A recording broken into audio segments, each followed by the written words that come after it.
شكرا يا ربي شكرا هديت قلبي شكرا. اعوذ باللہ من الشیطان الرجیم. بسم اللہ الرحمن الرحیم.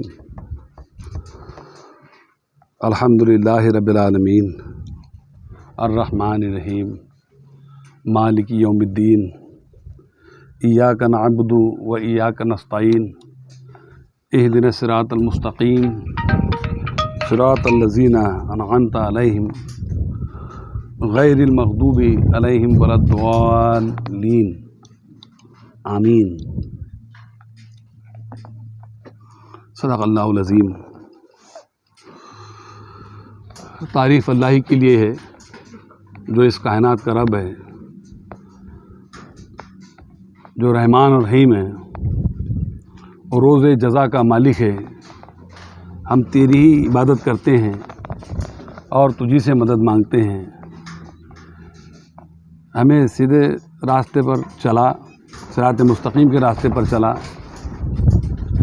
ایسے لوگوں کے راستے پر جن پر تو نے انعام فرمایا، اور ان لوگوں کے راستے سے بچا جن پر تیرا غضب نازل ہوا.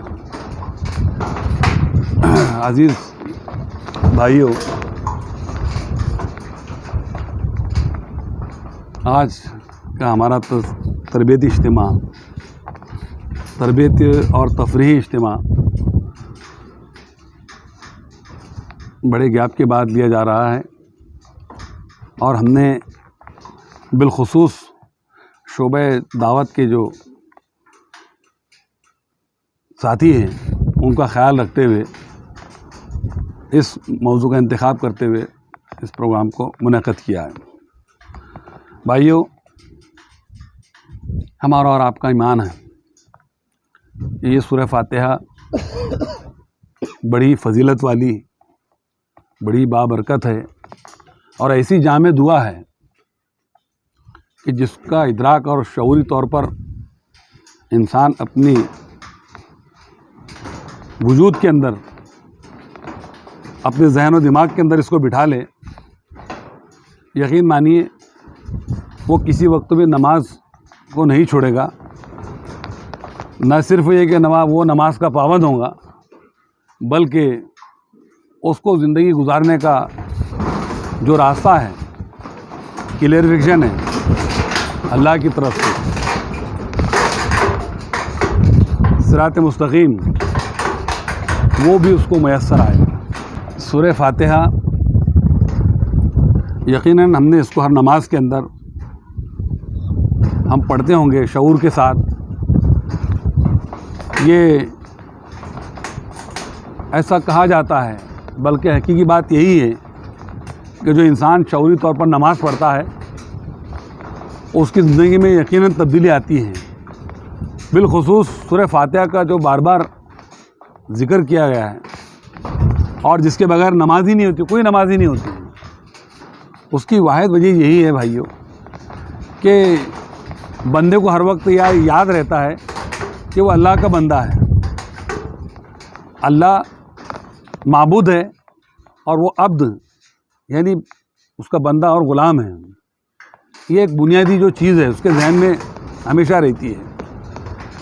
لہٰذا بتانا یہ مقصود ہے میرا اس پروگرام کے ذریعے سے بھائیوں کہ اس کے اندر اس کی فضیلت میں یہ بات پیارے رسول صلی اللہ علیہ وسلم نے فرمائی کہ تمہارے لیے 7 آیتیں، اس کے اندر جامع نصیحت ہے، وہ یہی 7 آیتیں سورہ فاتحہ.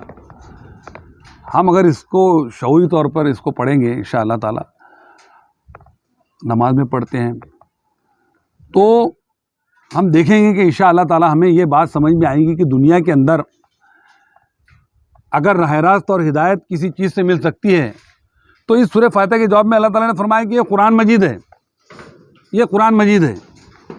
آئے میرے بندے، تو راہ راست پر چلنا چاہتا ہے، صراط مستقیم پر چلنا چاہتا ہے، اور ان لوگوں کے راستے سے بچنا چاہتا ہے جن پر میرا غضب نازل ہوا، تو یہ قرآن مجید میرا ہدایت نامہ آخری ہے، اس کو تو سنبھال، اس کو تو پڑھ. اور اس میں گو کہ قوموں کی عبرتناک نشانیاں بھی نظر آتی ہے راہ راست کی تمام باتیں صاف صاف دکھائی دیتی ہے، امت مسلمہ کا مقصد وجود دکھائی دیتا ہے، ان کے اولین فرائض، محکمات، متشابہات، حلال حرام، وہ ساری چیزیں اس کے اندر تفصیلی طور پر اللہ رب العزت نے کھول کھول کر بیان کر دی ہے۔ لہٰذا اس کے اولین ترجیحات کے اندر ہم یہ جان لیں کہ بھائیو، یہ واحد کتاب ہے قرآن پاک جو ساری دنیا کی انسانیت کے لیے راہ ہدایت ہے قیامت تک۔ لہٰذا ہم اس کے امین ہیں، امانت دار ہیں۔ اب کوئی آخری نبی کے بعد کوئی نبی آنے والا نہیں ہے، لہٰذا ہمیں چاہیے کہ اس عظیم الشان کتاب ہدایت کی تعلیمات کو دنیائی انسانیت کے سامنے پیش کریں۔ ہوتا یہ ہے کہ آپ جہاں کہیں پر بھی آپ کام کریں، اس دعوت والی محنت کو جو کہتے ہیں نا، یہ اصل دعوت والی محنت ہے کہ یہ جو انبیائی مقصد ہے اس کو لوگوں کے سامنے پیش کیا جائے۔ ابھی ہم جسٹ چلے آ رہے تھے، راستے میں ہمیں بالکل چھوٹا سا تجربہ ہو، الحمدللہ ہمارے دعوتی کام ہیں شہر فیض پور میں۔ ایک چھوٹی سی جھلک میں بتانا چاہ رہا ہوں۔ ہم ایک چیز دکان پر لینے کے لیے کھڑے تو ہمارا ایک برادران وطنی بھائی وہ ہمارے لیے اتنی کوشش کر رہا تھا کہ ہم کو وہ چیز مل جائے جو نہیں ہے دکان میں، وہ ہمارے پاس بھی آ گیا، کسی طرح سے آپ کو مل جائے وہ چیز۔ یہی ہمارے روابط اور تعلقات ہے۔ خیر خیریت پوچھنے لگا، ہم نے بھی اس کی خیر خیریت پوچھے، تو یہ جو رشتہ جو بن جاتا ہے نا، یہ بڑا غیر معمولی ہے۔ اور اگر اس کے اندر مسلسل ربط ہو اور تواتر کے ساتھ میں اس کو پیش کیا جائے اس تعلیمات کو، تو انشاءاللہ تعالیٰ اس کے اثرات بھی بہت اچھے ہوتے ہیں۔ ہم نے اللہ تعالیٰ کا شکر ادا کرنا چاہیے، بارہا شکر ادا کرنا چاہیے کہ واقعی میں ہمیں اللہ نے امت مسلمہ میں پیدا تو فرمایا، لیکن اس تحریک سے وابستہ فرمایا کہ جس کا مقصد ہی یہ ہے کہ دنیا انسانیت کو راہ راست پر لانا ہے۔ بڑا غیر معمولی کام ہے، یہ بہت عظیم الشان کام ہے۔ ابھی ہم نے اس کا ایک تجربہ، DYSP کی جو میٹنگ تھی پولیس اسٹیشن کے اندر، جب برادران وطن نے بات دیکھی کہ ہم مسلم بھائی بھی ہیں وہاں، اور وہ جب ٹکراتے ہیں نا، تو ان کا یہ کہنا تھا کہ ہمارے ریلیشن یہاں پر بہت اچھے ہیں، ہم آپس میں مل کے رہتے ہیں۔ DYSP کے سامنے کہا ہم نے بھی اپنے قرآن مجید کی جو بات تھی حالات حاضرہ کے تحت وہ پیش کی گئی کہ کون سی چیزیں ہیں جس کے ذریعے سے امن قائم ہو سکتا ہے، لوگ مل جل کر رہ سکتے ہیں۔ یہ میں نے دو باتیں اس لیے آپ کے سامنے رکھی بھائیوں کہ ہمارے پاس اس پیغام حق کو پہنچانے کے لیے بے شمار مواقع ہیں، بہت سارے مواقع ہیں۔ لوگ انتظار میں ہیں کہ کوئی ہمارے پاس آئے اور ہمارے درد کا درما بنے۔ افسوس کی بات یہ ہے کہ امت مسلمہ کے اندر اس شعور کو بیدار کرنے کی بار بار کیا جاتا ہے اور اس پیغام کی یاد دہانی کرائی جاتی ہے۔ اس کے انعامات اور اس کی بشارتیں، اس کو پیش کرنے کے بعد جو بشارتیں اللہ رب العزت نے دیا ہے وہ بے انتہا لافانی ہیں، بہت زیادہ خوشخبریاں سنائی گئی ہیں۔ لہٰذا ہمیں چاہیے کہ ہم اسی بات کو ذہن میں رکھتے ہوئے ہم تیار ہو جائیں اور بلا مذہب و ملت، بلا کسی فرق کے اس پیغام کو انسانیت کے سامنے پیش کریں۔ اسی کے اندر ہماری راہ نجات ہے، اسی اندر صراط مستقیم ہے، اور ہم دنیا اور آخرت کے اندر تبھی کامیاب ہو سکتے ہیں بھائیوں جب ہم اس پیغام کو پہنچائیں گے انشاءاللہ تعالیٰ۔ آئیے دعا کرتے ہیں کہ اللہ تعالیٰ ہم کو اس عظیم الشان پیغام کو، دعوت دین کے اس حق پیغام کو تمام انسانیت کے سامنے پیش کرنے کی توفیق عطا فرمائیں، شیطان کے شر سے اور نفس کے شر سے ہماری حفاظت فرمائیں۔ وآخر دعوانا الحمدللہ رب العالمین۔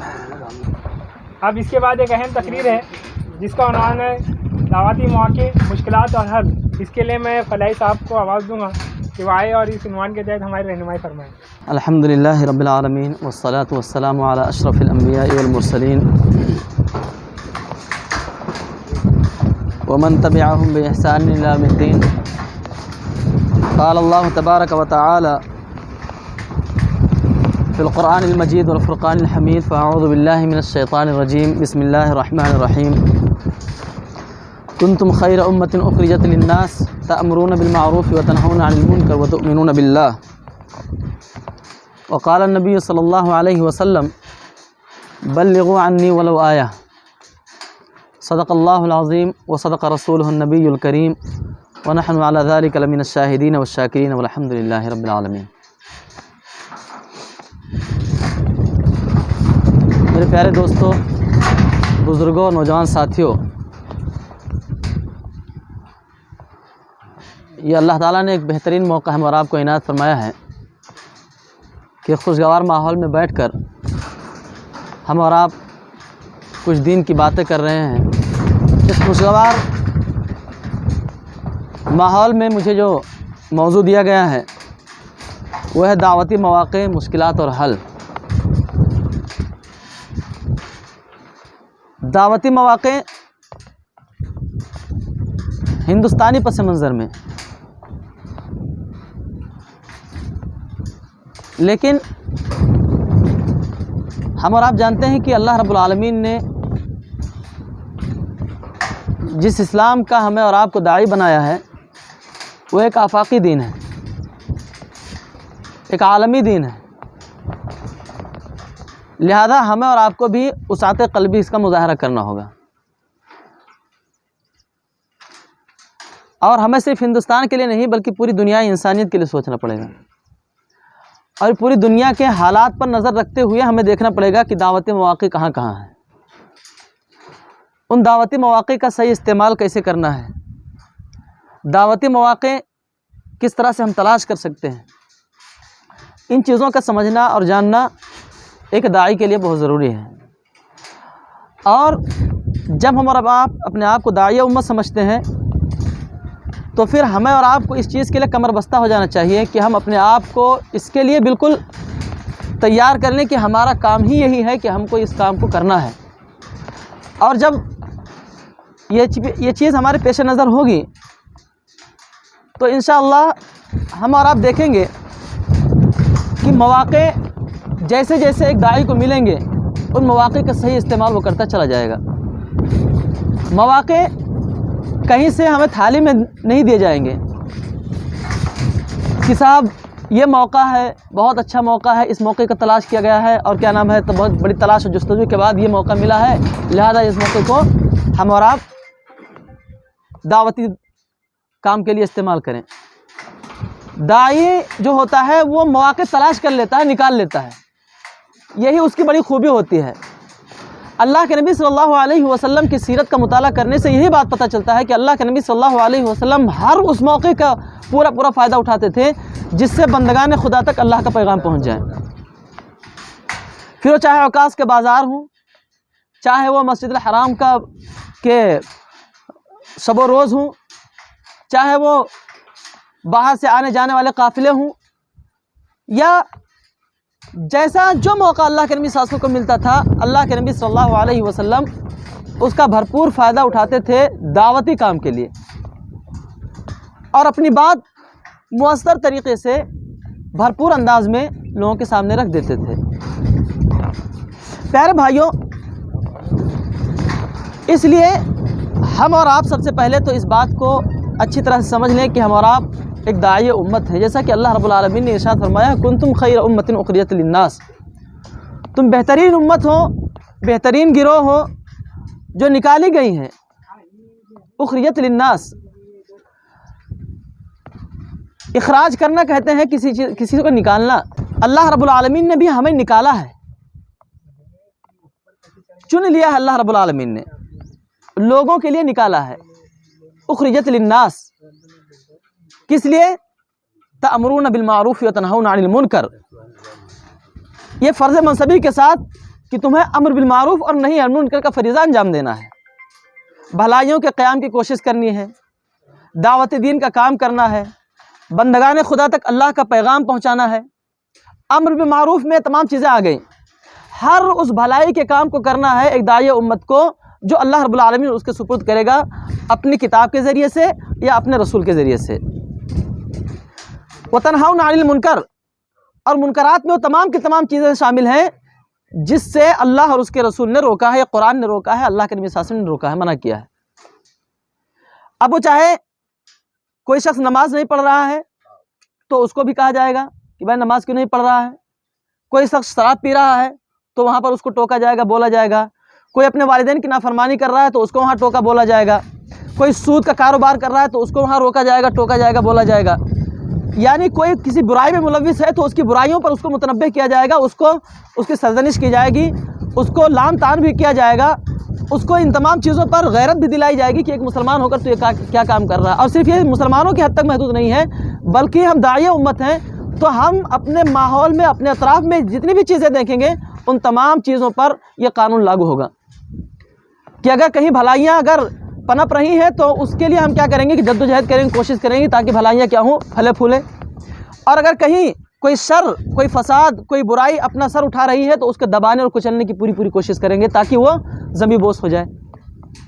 تو یہ ایک داعیہ امت کا کام ہے۔ تو اللہ رب العالمین نے ہمیں اسی لیے نکالا ہے، اسی لیے پیدا فرمایا ہے کہ ہم اس دنیا کے اندر اصلاح کا کام کریں، امر بالمعروف نہی عن المنکر کا فریضہ انجام کریں، دعوتی کام کریں، وہی دعوت کا کام جو اللہ کے نبی صلی اللہ علیہ وسلم نے کیا، جو اللہ کے نبی صلی اللہ علیہ وسلم کے صحابہ نے کیا، جو ان کے بعد کے دیگر لوگوں نے اس دنیا میں انجام دیے، جو آج الحمدللہ جماعت اسلامی کی شکل میں یہ کام انجام دیا جا رہا ہے۔ اور ایسے انفرادی طور پہ بھی بہت سارے لوگ ہیں جو کام انجام دے رہے ہیں، جو لوگ اس چیز کی اہمیت کو سمجھتے ہیں، دعوت کی اہمیت کو سمجھتے ہیں اور اس کے نہ کرنے کے نتائج کو سمجھتے ہیں کہ اس کا نتیجہ کیا ہوگا، تو وہ لوگ الحمدللہ کر رہے ہیں۔ بہت سارے لوگ ہیں جو اس کام کو انجام دے رہے ہیں، انفرادی طور پر بھی، اجتماعی طور پر بھی انجام دے رہے ہیں۔ لیکن الحمدللہ ہندوستان کی سرزمین پر جماعت اسلامی اس معاملے میں سر فہرست ہے، کیونکہ اس کے منشور میں یہ بات شامل ہے کہ ہمارا سب سے پہلے جو کام ہوگا وہ دعوتی کام ہوگا۔ دعوت ہمارا نقطہ اول ہے، اور یہیں سے ہم کیا نام ہے اپنی تنظیم کا، اپنی تحریک کی شروعات کرتے ہیں، اس کی ابتدا بھی کرتے ہیں۔ یہ اور بات ہے کہ آج ہمارا حال وہ نہیں ہے، جو جماعت ہم سے جو مطالبہ کرتی ہے یا جو جماعت ہم سے چاہتی ہے وہ کام ہم کر نہیں رہے، اور بات ہے، یہ اور بات ہے کہ ہم اس سے غفلت برت رہے ہیں، نہ ہم سے کام لیا جا رہا ہے نہ کام ہو رہا ہے، کہیں کام ہو نہیں رہا ہے۔ دو فلاحی ہے، وہ فلاحی نہیں بلکہ صلاحی نے میں کہہ رہا ہوں، ہاں دو فلاحی ہے، یہ صرف نام کیا ہے، کام نہیں ہو رہا نا بھائی۔ کام ہو، کچھ کام دکھے تو سمجھ میں آتا ہے کہ ہاں بھائی کچھ دو لوگوں کو لایا گیا ہے، دو فلاحی ہیں، کچھ کام چل رہا ہے، جماعت کے ارکان یہاں بہت ایکٹیو ہے، دعوت کا کام اچھے سے چل رہا ہے، تو سمجھ میں آتا ہے۔ کچھ بھی کام نہیں ہو رہا ہے۔ آج پتہ نہیں کتنے دنوں کے بعد آج ہمارا ماہانہ تربیتی اجتماع ہو رہا ہے، سوچو ماہانہ تربیتی اجتماع بہت دنوں کے بعد ہو رہا ہے۔ تو یہ اصل میں ابھی میں بتاؤں گی کہ اپنوں کو کیا کیا کرنا ہے دعوتی مواقع میں۔ تو بہرحال کہنے کا مطلب ہے میرے بھائیوں کہ اللہ رب العالمین نے ہم اور آپ کو اس کے لیے نکالا ہے، اور یہ ذمہ داری ہمارے سپرد کی ہے کہ اس کام کی اہمیت کو ہم سمجھیں اور اس کو بندگان خدا تک اللہ کے پیغام کو پہنچائیں۔ اسی لیے آپ دیکھیں گے کہ نبی کریم صلی اللہ علیہ وسلم نے آخری خطبے میں حجۃ الوداع کے موقع پر یہ بات کہی تھی، بلغوا عنی ولو آیا، پہنچا دو ہماری طرف سے گرچہ ایک آیت ہی کیوں نہ ہو، بلغوا الشاہد الغائب، جو حاضر ہے وہ غائب تک پہنچا دے، جو حاضر ہے وہ غائب تک پہنچا دے۔ اب چونکہ جس ملک میں ہم اور آپ رہتے ہیں تو اس ملک کے حالات کو بھی ہمیں اپنے آپ کو اپنے سامنے رکھنا ہوگا۔ ظاہر سی بات ہے جس ماحول میں ہم اور آپ سانسیں لے رہے ہیں، جس ماحول میں اور جس کے شب و روز سے ہم اور آپ دن رات گزر رہے ہیں، اگر ان پر ہماری گہری نگاہ نہیں ہوگی تو ہم اور آپ دعوت کا بہترین کام انجام نہیں دے سکتے ہیں، جس کو ہم حکمت عملی اور صبر کی بات کرتے ہیں۔ ابھی راستے میں صبر اور حکمت عملی کی بھی بات آئی تھی، بات چل رہی تھی کہ بھائی کب تک یہ صبر اور حکمت عملی سے لوگوں کو بیوقوف بنایا جائے گا۔ تو یہ بات یاد رکھنی چاہیے کہ حکمت اور صبر یہ قرآن کے دو بنیادی اصول ہیں۔ ادعو الی سبیل ربک بالحکمت والموعظۃ الحسنہ، قرآن نے خود کہا ہے کہ حکمت سے کام لو۔ تمہیں دعوت کا کام کرنا ہے یا کوئی بھی کام کرنا ہے تو جذبات میں آ کر کے یا کوئی ایسا کام نہیں کرنا ہے جس کا اس کا الٹ کیا نام ہو، منفی اثرات پڑ جائے۔ اسی طرح سے صبر، اللہ رب العالمین نے کہا یا ایھا الذین آمنوا استعینوا بالصبر والصلاۃ، تو صبر بھی قرآن کا ایک بنیادی اور مستقل آیت ہے اور اہل ایمان کو خاص طور پر اس کی تاکید کی گئی ہے۔ میں آپ کو ایک بنیادی چیز بتاتا ہوں۔ جو لوگ اس طرح کی باتیں کرتے ہیں کہ بھائی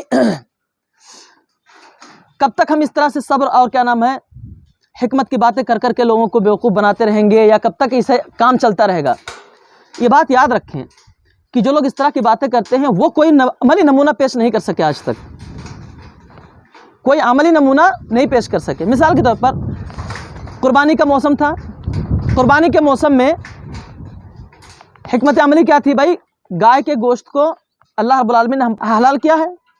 قرآن نے کہا ہے ثمانیۃ ازواج من الضأن اثنین ومن البقر اثنین، یعنی قرآن مجید میں جو ذکر کیا گیا ہے کہ کون سے جانور تمہارے لیے حلال ہیں، اس میں سے ایک گائے بھی ہے۔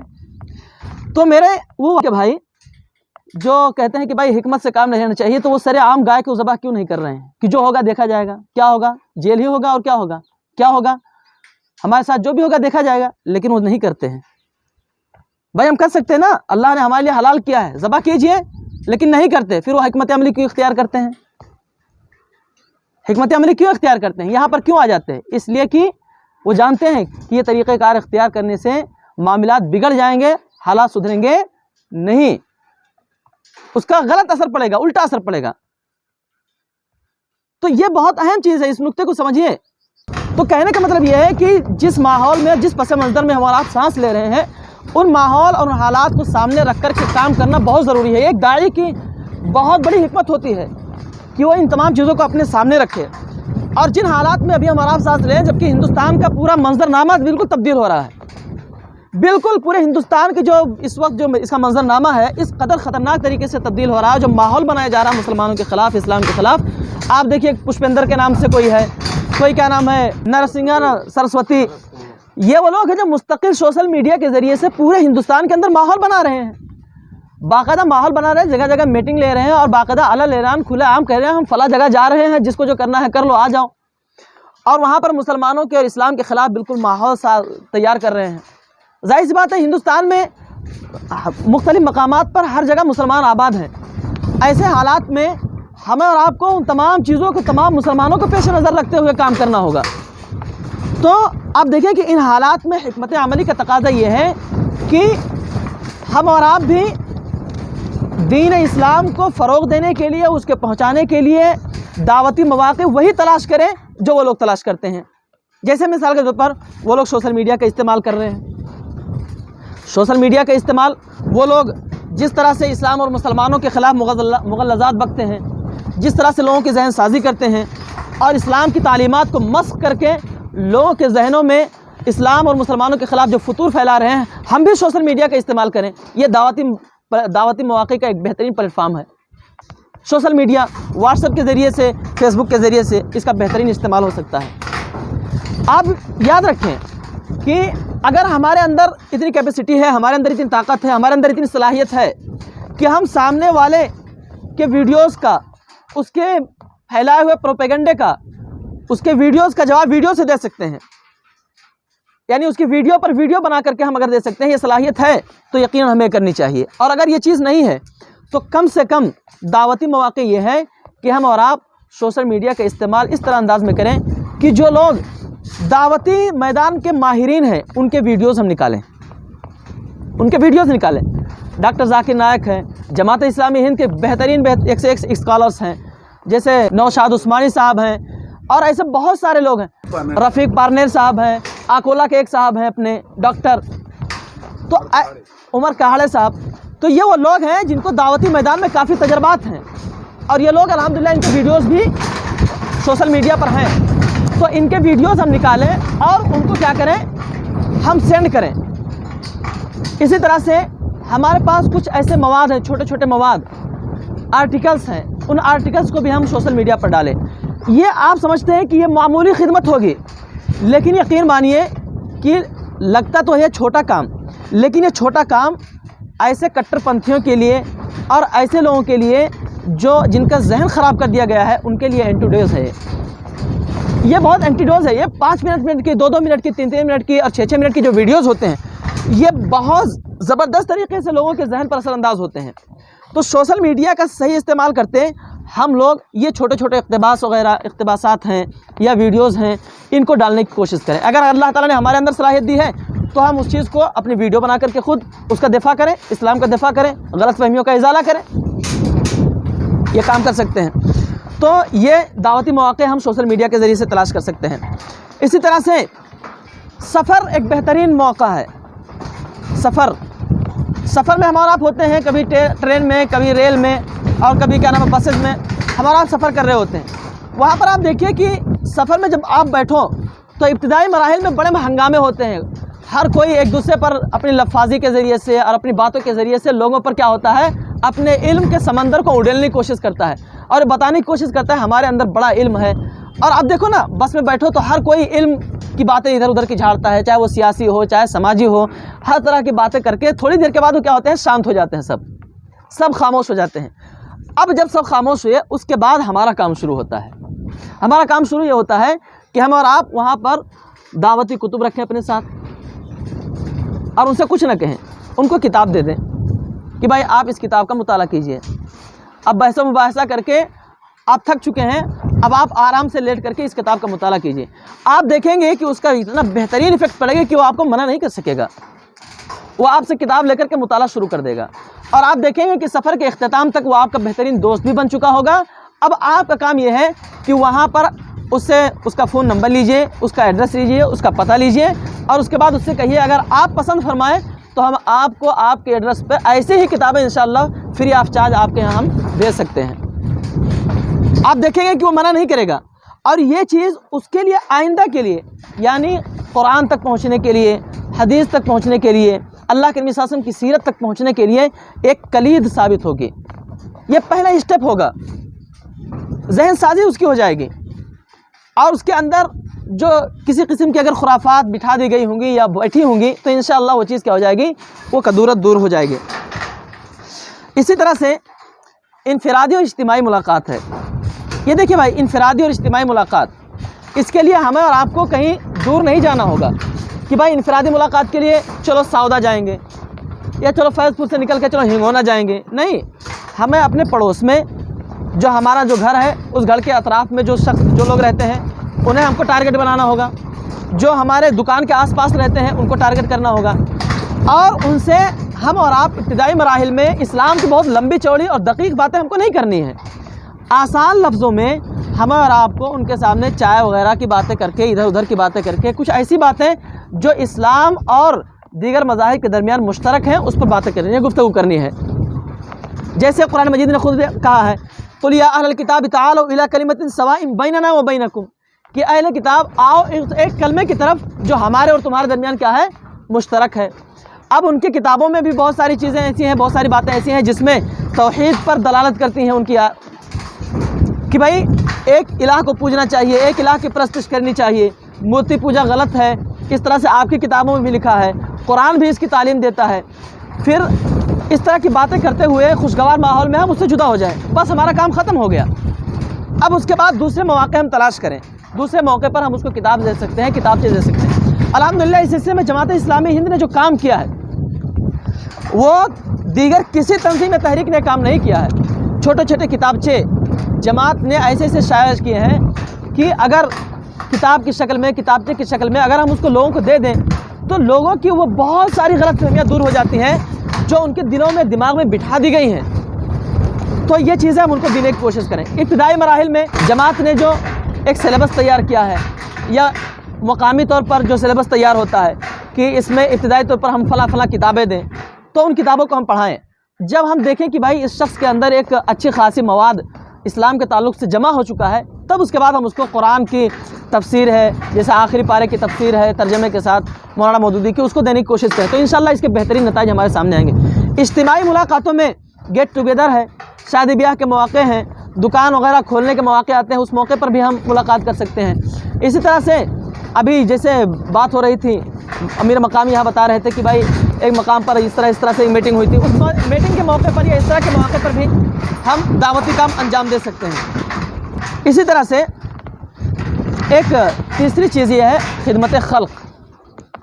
خدمت خلق بھی دعوتی مواقع کے لیے ایک بہترین پلیٹ فارم ہے۔ خدمت خلق بلا تفریق مذہب و ملت یہ کام کرنا ہے۔ پیارے بھائیوں، اس سے غلط فہمیوں کا ازالہ ہوتا ہے، بہت سارے غلط فہمیاں لوگوں کی دور ہو جاتی ہیں۔ ابھی جیسے مثال کے طور پر ابھی جب کورونا کے ٹائم پہ جب بہت سارے غیر مسلم یہاں سے پلان کر رہے تھے، یہاں سے جا رہے تھے، مہاراشٹر کو چھوڑ رہے تھے یا دیگر اسٹیٹ کو جب چھوڑ رہے تھے اور بہار اور یوپی کی طرف رواں دواں تھے، اس موقع پر مسلمانوں نے جو خدمات انجام دیں، کچھ چیزیں بہرحال اس میں شریعت کے خلاف تھیں یا وہ ایسا نہیں کرنی چاہیے تھی، وہ ایک الگ مسئلہ ہے، ایک الگ بحث ہے۔ لیکن جو مجموعی طور پر جو کام مسلمانوں نے کیا اور جس طرح کی خدمات انجام دیں، اس کو پوری دنیا نے دیکھا اور پورے ملک نے اس کو سراہا۔ ایسا نہیں ہے کہ اس کے بہترین نتائج سامنے نہیں آئیں گے، ایسا نہیں ہے۔ انسان ہے اور انسان کے دل کب بدلتے ہیں کب پلٹتے ہیں اس کو کہا نہیں جا سکتا ہے۔ اللہ تعالیٰ کب ان کے سخت دل پر کب اسلام کی کھیتی اگا دیں کچھ پتہ نہیں ہے۔ تو یہ بہت ضروری ہے کہ خدمت خلق بہترین موقع رہتا ہے۔ ایسے ہی اب سیلاب زدگان کا معاملہ ہے، کوکن کے اندر اس وقت حالات بہت خراب ہیں۔ ان حالات میں الحمدللہ جماعت اسلامی ہند بہت بڑھ چڑھ کر الحمدللہ حصہ لے رہی ہے۔ تو یہ وہ مواقع ہوتے ہیں جو دعوتی کام کے لیے استعمال کیے جاتے ہیں، دعوتی کام کے لیے استعمال ہوتے ہیں۔ تو خدمت خلق کے ذریعے سے اسی طرح سے بیمار کی عادت ہے، بیمار کی عادت ہم کسی کے پاس گئے، بیماری کی حالات میں عموماً کیا ہوتا ہے، ایک پیشنٹ ہے اور اس کے ساتھ ایک دو لوگ رہتے ہیں۔ ان حالات میں اگر ہم کسی کی عادت کرنے گئے، کسی غیر مسلم کی عادت کرنے گئے اور وہاں پر جا کر ہم نے کچھ اس کے مدد کر دی، مالی مدد کر دی یا کچھ پھل فروٹ کے ذریعے سے اس کے ہم نے عیادت کر لی اور وہاں پر ایک دو کتاب رکھ دیے اور ان کو پڑھنے کے لیے، تو اطمینان کے ساتھ وہ پوری فیملی وہاں پر بیٹھ کر اس کو پڑھتی ہے۔ تو دعوتی کام کے لیے ہم اس کو استعمال کر سکتے ہیں۔ سرکاری اسکیموں کے ذریعے سے ان کو اپنے سے قریب کر کے مانوس کر کے ہم دعوت کا کام ان کے اندر انجام دے سکتے ہیں۔ روپے پیسے کی اگر تنگی ہو تو یہ مالی مدد کر کے بھی ہم یہ کام کر سکتے ہیں۔ ایک چیز جو اس وقت یورپ کے اندر بہت زیادہ پاپولر ہے، میں اس کا تذکرہ کر دینا چاہتا ہوں، لیکن ہندوستان کے اندر شاید حالات اس طرح کی اجازت نہ دیں۔ یورپ کے اندر ابھی کیا ہو رہا ہے کہ کارنر میٹنگ کے ذریعے سے اسلام کی تبلیغ کی جا رہی ہے۔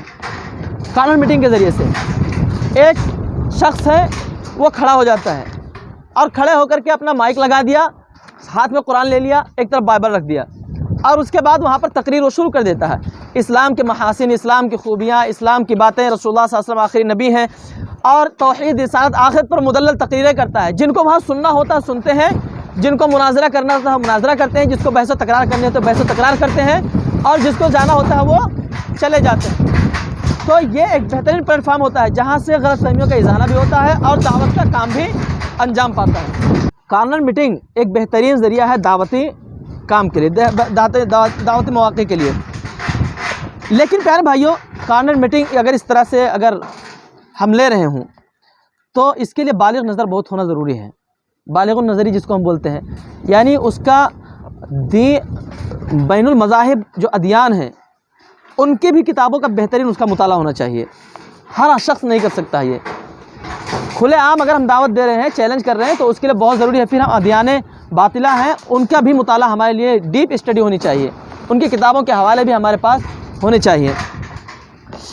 تو یہ کچھ باتیں تھیں جو میں نے آپ کے سامنے رکھی دعوتی مواقع کے تعلق سے۔ اب مشکلات اور حل۔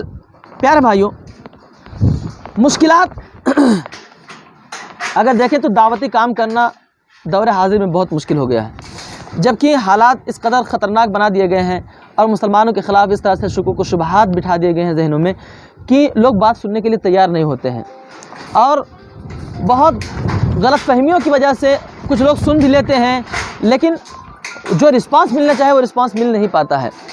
تو ایسے حالت میں آپ دیکھیں گے کہ جب آپ دعوتی کام کریں گے تو دعوتی کام کے نتیجے میں آپ کو یہاں پر مختلف تنظیموں اور تحریکوں کا بھی سامنا کرنا پڑے گا۔ RSS، بجرنگ دل اور دیگر جو تنظیمیں ہیں باقاعدہ لوگوں کو، ایسی تنظیموں کو یا ایسی تحریکوں کو جو غیر مسلموں میں جا کر کام کرتے ہیں، باقاعدہ ان کو ان کے گاؤں سے بھگا دیتے ہیں، باقاعدہ ان کے ساتھ لڑائی جھگڑے کرتے ہیں، باقاعدہ مارتے پیٹتے ہیں۔ سوشل میڈیا پہ اس طرح کے ویڈیوز بار بار وائرل ہوتے ہم دیکھتے ہیں کہ وشو ہندو پریشد والے ہیں یا بجرنگ دل والے ہیں یا RSS والے ہیں، یہ کیا کرتے ہیں، دھرم پریورتن کے نام پر کیس لگا دیتے ہیں اور باقاعدہ ان کو پریشان کرتے ہیں اور کہتے ہیں بھائی آپ یہاں پر کیوں آئے ہیں، کیا کرنا چاہتے ہیں, ہمارے یہاں لوگوں کو کیوں دھرم پریورتن کرنا چاہتے ہیں. تو اس طرح کی بہت ساری چیزیں کر کے مشکلات کھڑی کرتے ہیں. لیکن پیارے بھائیوں, ان تمام حالات میں اگر ہم داعی امت ہیں تو ہمیں اور آپ کو ان چیزوں کی پرواہ نہیں کرنی ہوگی, بلکہ حکمت عملی کے ساتھ دعوت کے کام کو انجام دینا ہوگا. خود نبی کریم صلی اللہ علیہ وسلم نے تقریباً 13 سال تک دعوت کا کام کیا, حکمت عملی کے ساتھ ہی تو کیے. جب تک اللہ رب العالمین نے حکم نہیں دیا تھا تب تک اللہ کے نبی صلی اللہ علیہ وسلم نے چوری چوری چھپ چھپ کے ہی لوگوں کو دعوت دی. ایسا نہیں ہوا کہ اللہ کے نبی صلی اللہ علیہ وسلم نے کھڑے ہوئے اور فوراً کیا نام ہے لوگوں کو اس کے دین کی دعوت دینے لگے اور اللہ اس کی تبلیغ اشاعت کرنے لگے. بلکہ آپ دیکھیں دار ارقم اسی لیے تو بنا تھا محترم. دار ارقم میں کیا ہو رہا تھا؟ دار ارقم ایک خفیہ مقام تھا جہاں پر اللہ کے نبی صلی اللہ علیہ وسلم اور اصحاب رسول بیٹھ کر کے دین کا کام کرتے تھے. وہاں سے میٹنگ بنتی تھی, وہاں سے کیا نام ہے پلاننگ بنتی تھی, اور وہاں سے دعوت کے کام کو انجام دیا جاتا تھا کہ کس طرح سے ہمیں حکمت عملی کے ساتھ کام کرنا ہے. تو ان تمام چیزوں کو سامنے رکھتے ہوئے ہمیں دعوت کا کام کرنا ہے. مشکلات آئیں گی, پریشانیاں آئیں گی, لیکن اللہ اگر ہم واقعی صدق دل سے کام کریں گے تو اللہ کی مدد یقیناً شامل حال ہوگی. رہا اس کے حل کا معاملہ, تو اچھا مشکلات میں ایک چیز اور بھی ہے کہ وقت کی کمی ہے. مشکلات آتی ہیں, ایک شخص کے پاس وقت کی کمی ہوتی ہے, چاہتا ہے دعوت کا کام کرنا چاہتا ہے لیکن وقت کی کمی ہے, نہیں کر پاتا ہے. علم کی کمی, احساس کمتری کا شکار ہو جاتا ہے آدمی. ایک آدمی دعوت کا کام کرنا چاہتا ہے لیکن اس کے پاس علم نہیں ہے, مجبور ہے, پریشان ہے. تو یہ بہت ضروری ہے کہ ہم علم کے زیور سے بھی آراستہ ہوں. علم کے زیور سے دعوت کا کام یہ معمولی کام نہیں ہے. ہر ایرا غیرہ نتو خیرہ اگر یہ کام کرنے لگے گا, اور یہ ہر ایک کی ذمہ داری بھی نہیں ہے.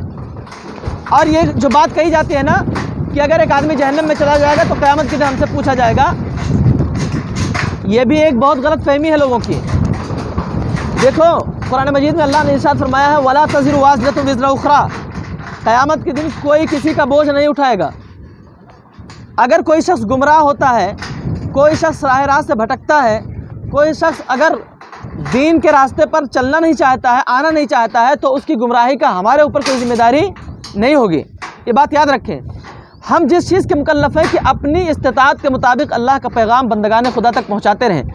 ہماری ذمہ داری یہ ہے کہ ہم اللہ کے بندوں تک اللہ کا پیغام پہنچائیں, اور ان کی ذمہ داری یہ ہے کہ وہ اس چیز کو سمجھنے کی کوشش کریں. اب اگر نہیں سمجھتے ہیں, اس دنیا سے ایسے ہی چلے جائیں گے, تو اس کا مطلب یہ تھوڑی نا کہ ہم سے پوچھا جائے گا یا ہمیں پکڑا جائے گا. ابو طالب ایسے چلا گیا تو کیا مطلب اللہ کے نبی صلی اللہ علیہ وسلم کو اس کے عوض میں سزا دی جائے گی؟ ابو جہل ایسے ہی دنیا سے چلا گیا تو کیا اللہ کے نبی صلی اللہ علیہ وسلم کی پکڑ دھکڑ ہوگی اس پر؟ نہیں. قرآن مجید میں خود کہا گیا ہے آپ کسی کو زبردستی ایمان میں داخل نہیں کر سکتے ہیں. ہمارا کام صرف یہ ہے بھائیوں کہ ہم صرف اللہ کے بندوں تک اللہ کا پیغام پہنچائیں, ذمہ داری سمجھتے ہوئے, اپنا فرض منصبی سمجھتے ہوئے.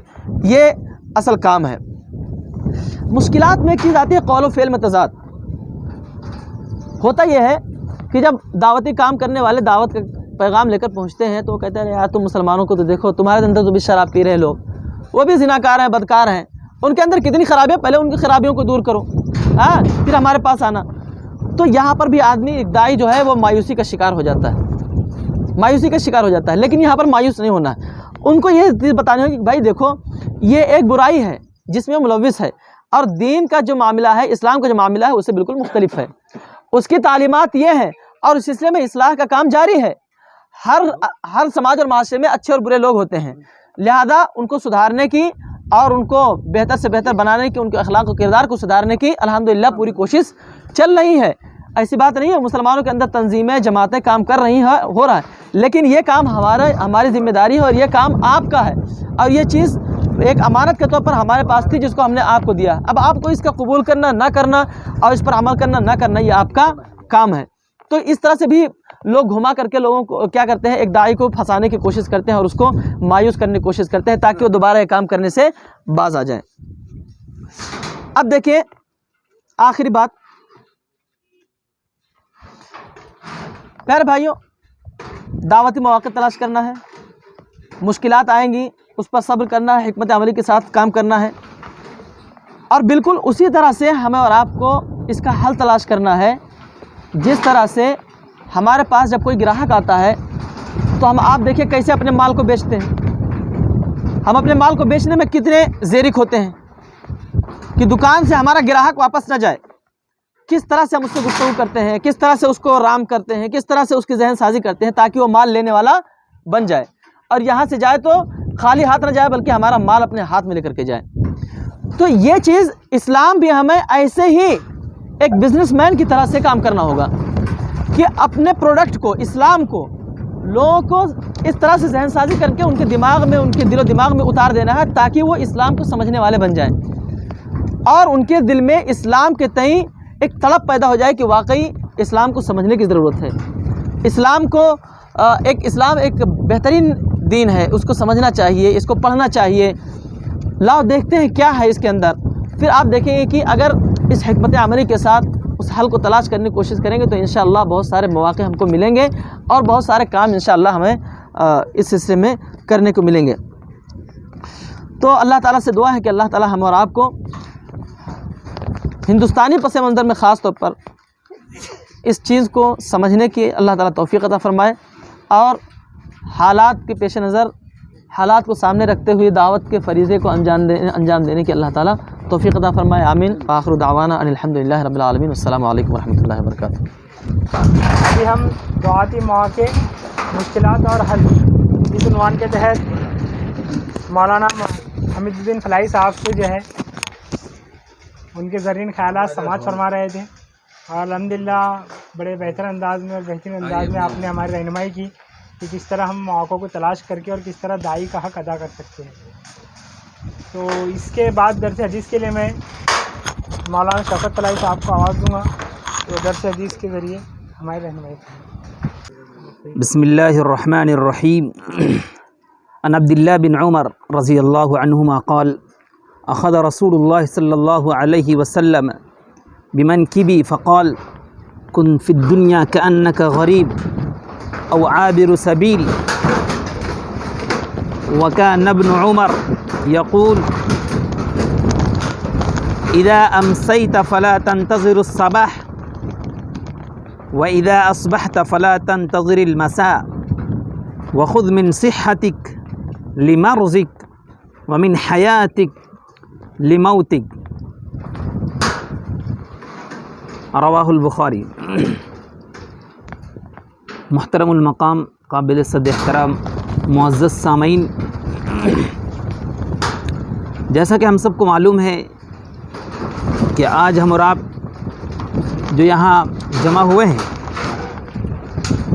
اور جس مقصد کو لے کر کے ہم جمع ہوئے ہیں وہ ہے ہمارا ماہانہ تربیتی اجتماع۔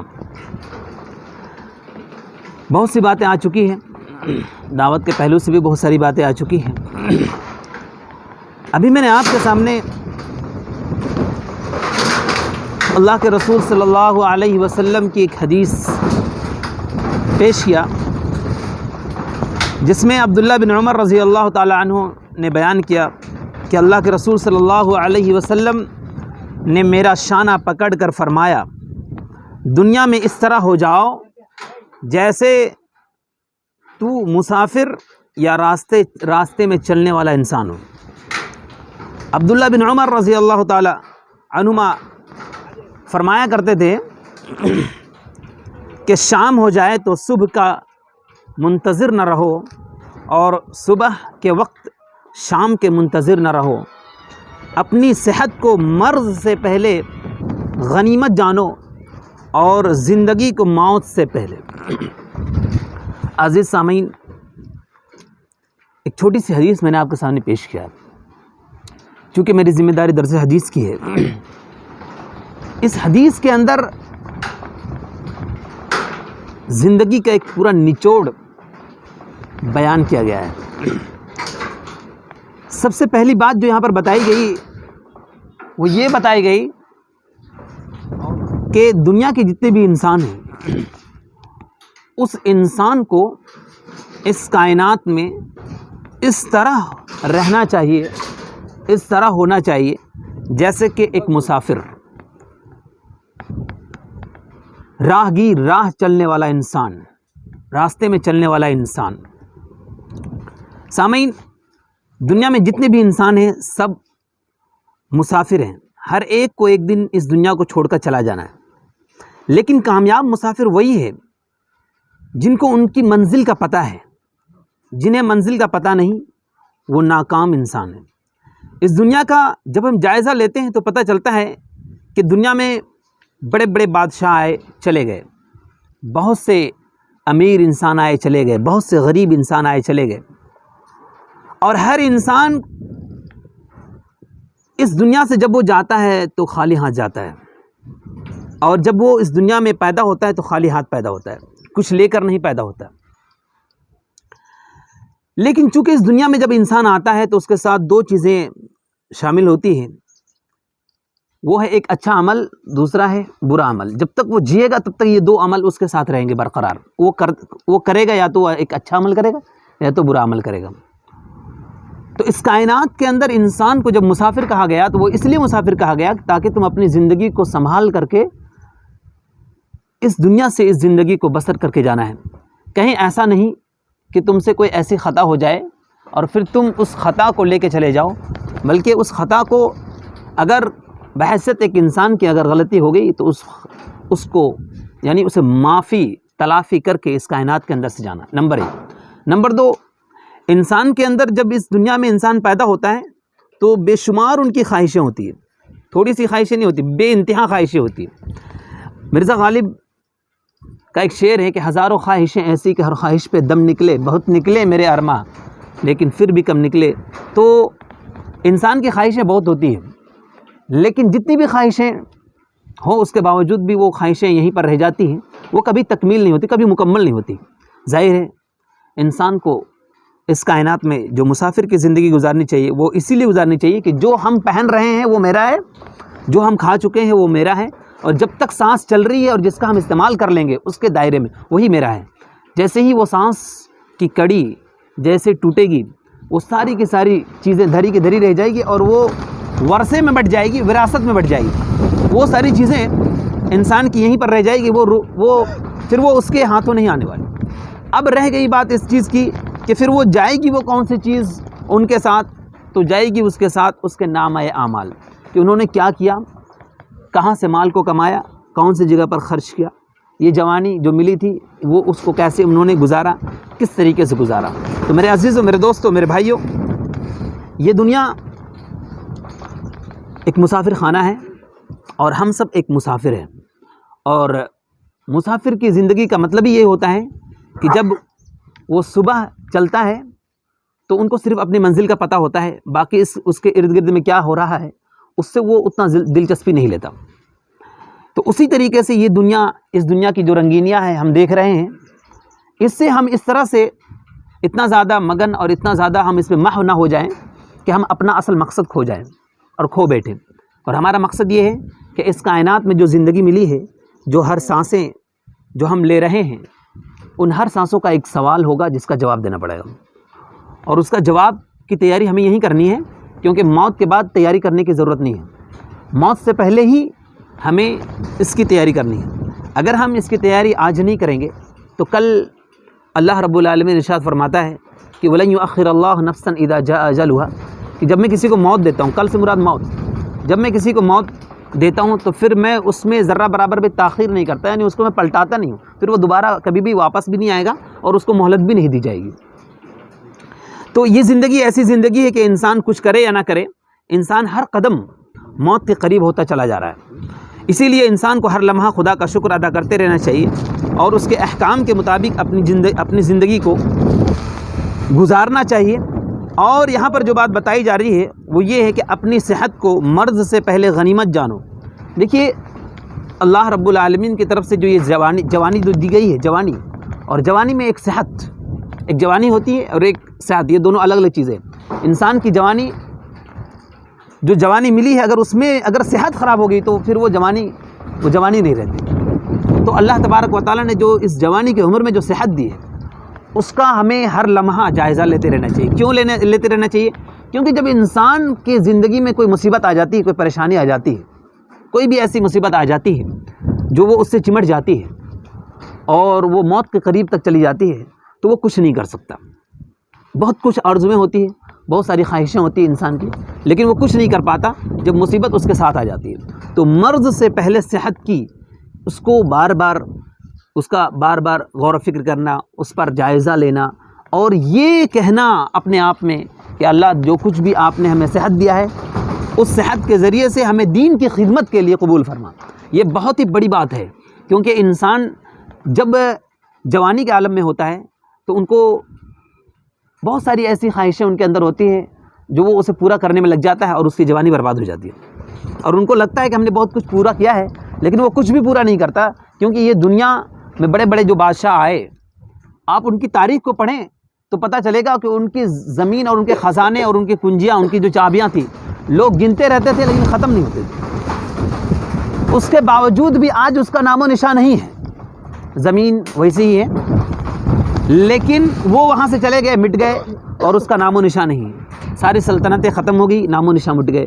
تو پتہ یہ چلا کہ اس دنیا میں انسان کو ہر قدم پر اپنا جائزہ لیتے ہوئے انسان کو اپنی زندگی گزر بسر کرنی چاہیے، اور یہ دنیا جو رنگینیاں دنیا کے ہم دیکھ رہے ہیں، یہ ایک قمقمے کی طرح ہے جس کا کانٹیکٹ بجلی سے ہوتا ہے، کرنٹ سے ہوتا ہے، اور پوری طرح سے آپ چاروں طرف سے خوبصورت روشنی سے آپ اسے منور کر دیجئے، اور ایک منٹ کے لیے آپ کرنٹ کو، بجلی کو ہٹا دیجئے تو وہاں پر کیا چھا جاتا ہے؟ اندھیرا چھا جاتا ہے۔ اسی طریقے سے اس کا موت سے تعلق ہے، انسان کی زندگی کا، انسان کی زندگی کا موت سے تعلق ہے۔ جب تک انسان کی زندگی میں موت نہیں آئی ہے، یہ دنیا ان کو رنگین نظر آتی ہے، لیکن جیسے ہی موت آ جائے گی یہ دنیا اندھیرا ہو جائے گا، اور اس کے بعد سے وہیں سے ان کے نامۂ اعمال منقطع ہو جائیں گے۔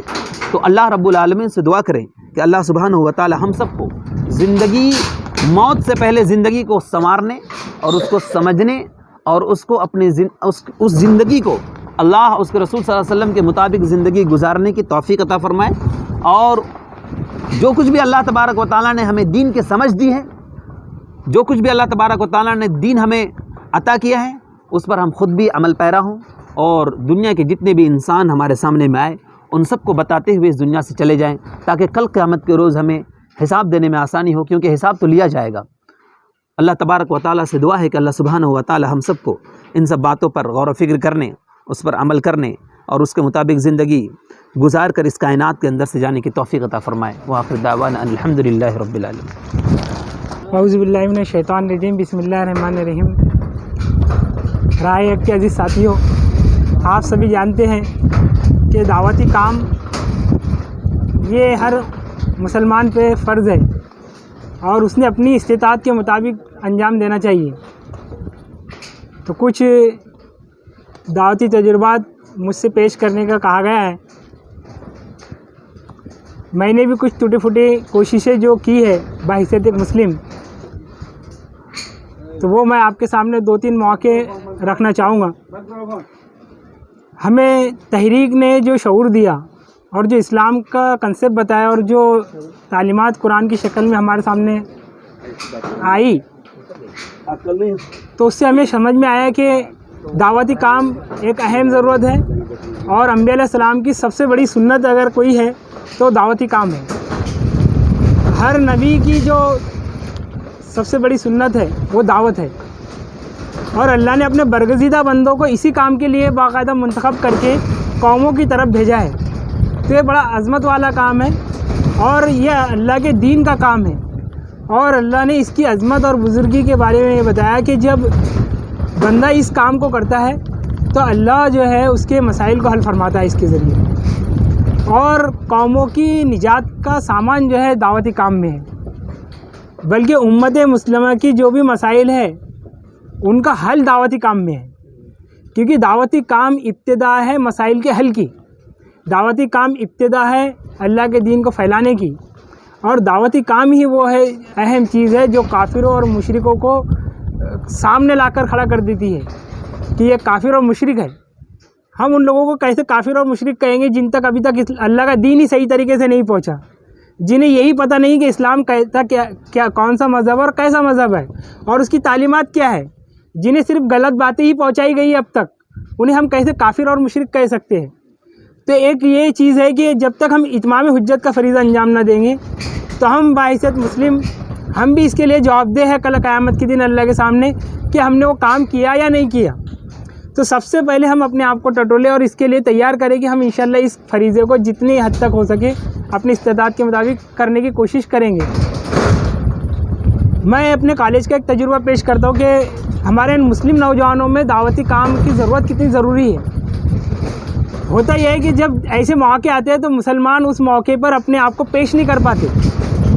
مسلم نوجوان ہم 4 سے 6 نوجوان تھے جو پکنک پہ گئے تھے، ڈی این کالج کی ہماری پکنک کی ٹور تھی اور ہم اس ٹور میں گئے تھے اور وہاں پر نعرے لگ رہے تھے گاڑی کے اندر ہماری، جے شیواجی جے بھوانی جے بھوانی جے شیواجی، ایسے کچھ نعرے لگ رہے تھے اور وہ مسلمانوں سے یہ کہا جا رہا تھا ہمارے نوجوانوں سے کہ آپ بھی یہ نعرہ لگاؤ۔ جب مجھ سے انہوں نے کہا کہ آپ یہ نعرہ لگاؤ، ہمارے کچھ نوجوانوں نے نعرہ لگا دیے، مسلم نوجوانوں نے، میں نے کہا میں یہ نعرہ نہیں لگاؤں گا، تو انہوں نے تل ملا گئے 2-4 جو خطرناک تھے، وہ کہے تجھے کو لگانا ہی پڑے گا۔ میں نے کہا تم اگر ایشور کے نام پہ لڑنا چاہتے ہو مجھ سے تو یہ بولو مجھے صاف کہ آپ مجھ سے ایشور کے نام پہ جھگڑا کرنا چاہتے ہو، دھرم کے نام پہ جھگڑا کرنا چاہتے ہو۔ تو پیچھے ہٹ گئے کہ نہیں ہم جھگڑا نہیں کرنا چاہ رہے۔ تو میں نے کہا میں وہ دیوی دیوتا کا نام کسی کا نہیں لوں گا، میں ایک ایشور پہ شردھا رکھتا ہوں۔ تو پھر انہوں نے کہا نیا پیترا پھینکا کہ ٹھیک ہے آپ دیوی دیوتا کا نام مت لو، آپ بھارت ماتا کی جے تو کہہ سکتے، لگاؤ بھارت ماتا کی، تو پھر وہ نعرے گونجنے لگے۔ پھر مجھ سے کہا گیا کہ اب بولو، میں نے کہا میں اب بھی نہیں بولوں گا کیونکہ یہ اس میں بھی جو ہے تم نے ماتا کہی دیا، میں اس زمین کو اس دھرتی کو ماتا نہیں مانتا، یہ ایشور نے بنائی ہے، یہ سوریہ چاند ان کو تم دیوتا مانتے ہو، میں دیوتا نہیں مانتا، یہ ایشور کے بھکت ہے، یہ ایشور کے غلام ہے، یہ پوری سرشٹی جو ایشور کی غلام ہے اور میں صرف بھکتی اس ایشور کی کروں گا جس نے تجھے اور مجھے پیدا کیا ہے۔ پھر وہ ایک دم سے کم ان کا جو جوش تھا ولولہ تھا وہ ختم ہونے لگا۔ پھر انہوں نے کہا کہ دیکھ بھائی تو یہ نہیں نعرہ لگائیں وہ نہیں لگائیں، کون سا لگائے گا؟ تو میں نے کہا میں کوئی نعرہ آپ سے لگانا نہیں چاہتا۔ تو اس میں سے کچھ نوجوانوں نے کہا کہ ہم لگائیں گے، اور وہ کوئی گانا ہوتا ہے میری قربانی، میری وہ قربانی کے اوپر کوئی گانا ہے شاید، تو اس کے اوپر انہوں نے لگایا میری یاری قربانی قربانی قربانی، تو وہ لگایا انہوں نے۔ پھر تو ایسے انہوں نے کچھ نعرے لگائے۔ تو اس طرح یعنی یہ جو حالات ہوتے ہیں جہاں لڑائی جھگڑا ہو سکتا ہے، اگر ہمارے پاس علم ہو تو ہم ان کو صحیح جواب دے سکتے ہیں اور وہ اطمینان حاصل ہو جاتا ہے۔ تو اس کے بعد ہمارے کئی نوجوان، وہ جو نوجوان ہمارے خلاف تھے، انہوں نے پھر مجھ سے کہا کہ تو نے دیش پہ کون سا نعرہ لگانا چاہیں گا تو بول۔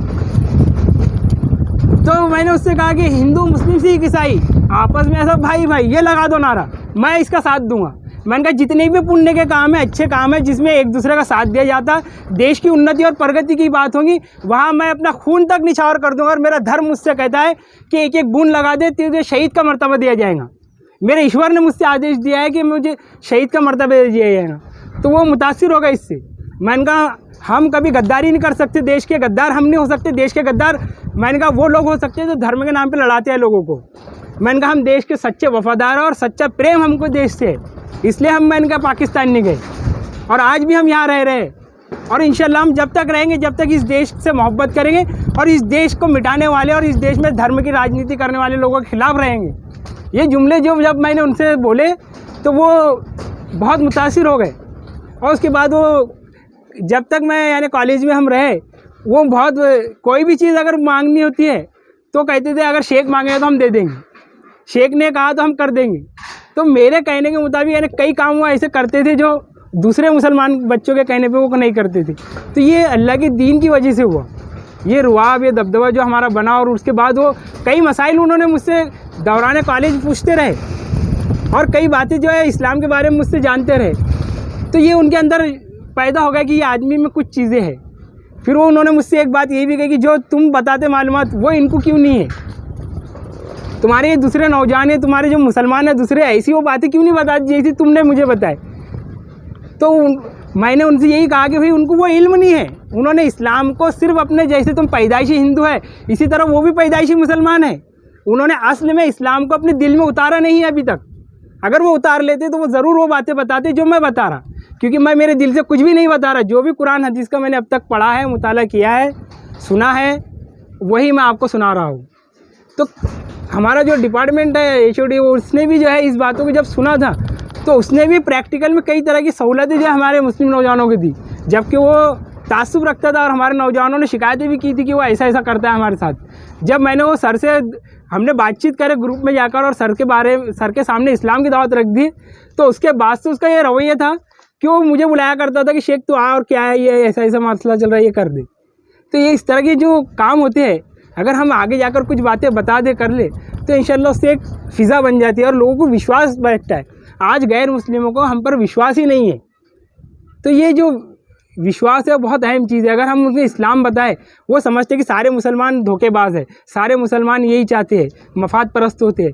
ہم نے کہا ہم مفاد پرست نہیں ہیں, ہم صرف اللہ کے اصولوں کو پہچانتے ہیں, انسانوں کے اصولوں کو مانتے نہیں ہیں اور انسانوں سے ڈرتے بھی نہیں ہیں. ہم نہ کسی حکومت کا ڈر ہے, نہ کسی کی پھانسی کا ڈر ہے, نہ کسی کی گولی کا ڈر ہے. کوئی گولی مارنا چاہے تو ابھی مار دے, ہمیں کسی کا کوئی ڈر نہیں ہے. ہمیں جب موت آنی ہے اور جو ہونا ہے زندگی میں. اچھے برے فیصلے سارے اللہ کے ہاتھ میں, تمہارے ہاتھوں میں اور میرے ہاتھ میں کچھ بھی نہیں ہے. تو یہ جو وشواس ہے اور جب ہم عقیدہ ان کے پاس پیش کرتے ہیں تو اس سے بہت متاثر ہوتے ہو. تو یہ چیز ہم نے پیش کرنی ہے. ایک موقع اسی سندھی باڑے میں دودھ بیچتا تھا, اس موقع پہ گنپتی وغیرہ بیٹھتے ہیں وہاں پر, انہوں نے مجھے 10-12 نوجوان بیٹھے ہوئے تھے, کہ یہ دودھ بیچتا ہے اس کو بلاؤ. مجھے بلایا گیا اور مجھ سے کہا گیا کہ چل یہ دیوی کے لیے چندہ دے دے. میں نے کہا بھائی میں چندہ نہیں دوں گا اس کے لیے. تو کہا کیوں؟ میں نے کہا میں دیوی دیوتاؤں پہ شردھا نہیں رکھتا, میں ایک ایشور پہ شردھا رکھتا ہوں جس نے تجھے بھی پیدا کیا مجھے بھی پیدا کیا, اور تم اور میں سب ایک ماتا پتا کی سنتان ہے. یہ کنسیپٹ اس کے سامنے رکھ دیا میں نے دعوت کا. تو اس کے بعد وہ بالکل ایک دم وہ پیچھے ہٹ گیا. جو ان کا جو چاہ رہے تھے کہ جھگڑا ہو یا کچھ اس طرح کا ہو وہ ختم ہو گیا.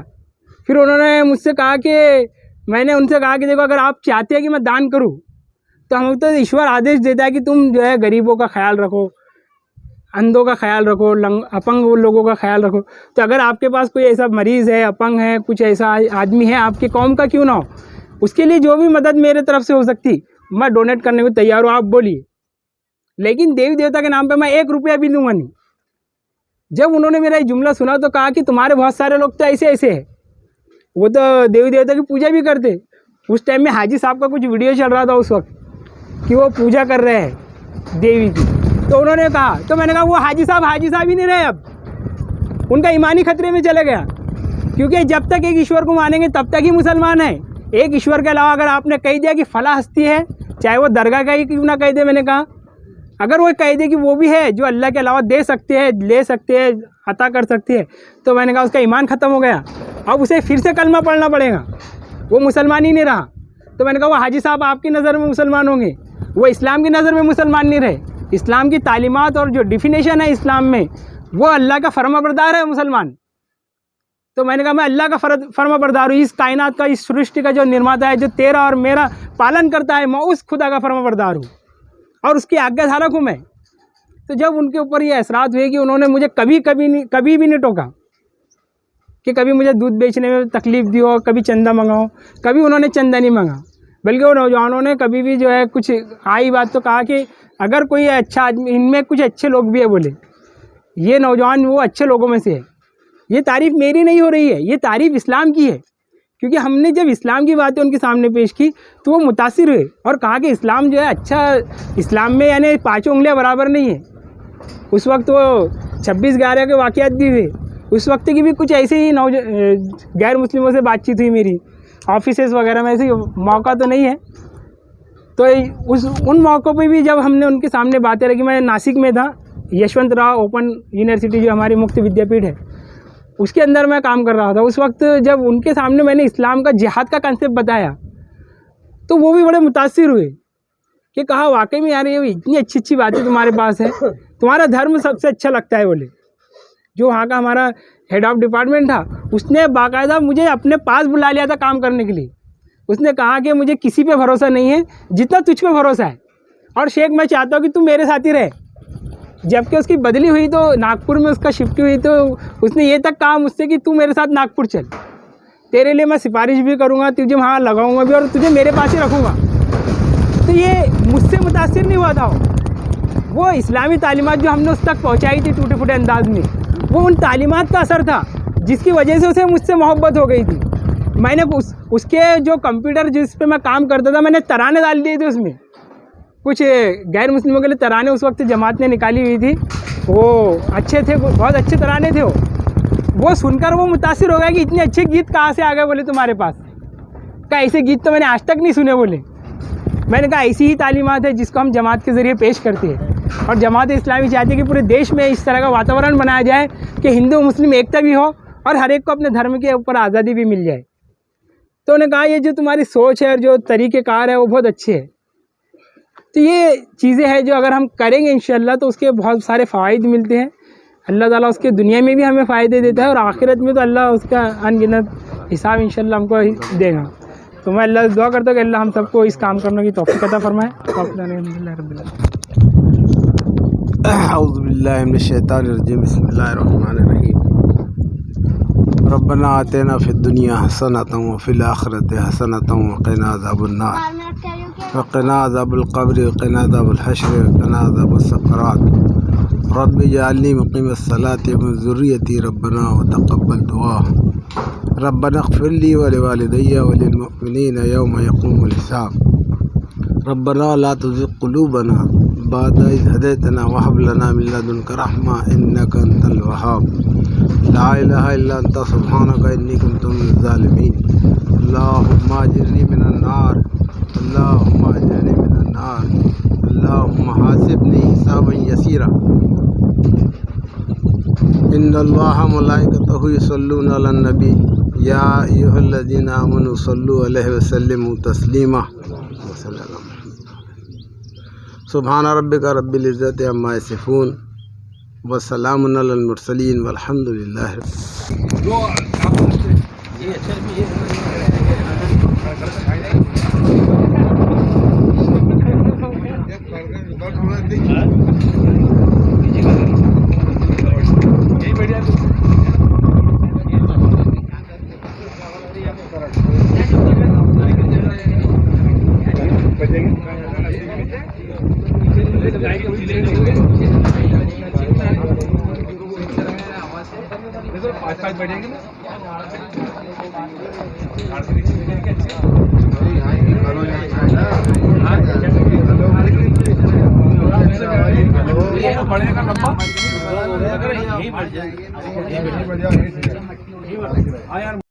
شكرا يا ربي شكرا هديت قلبي شكرا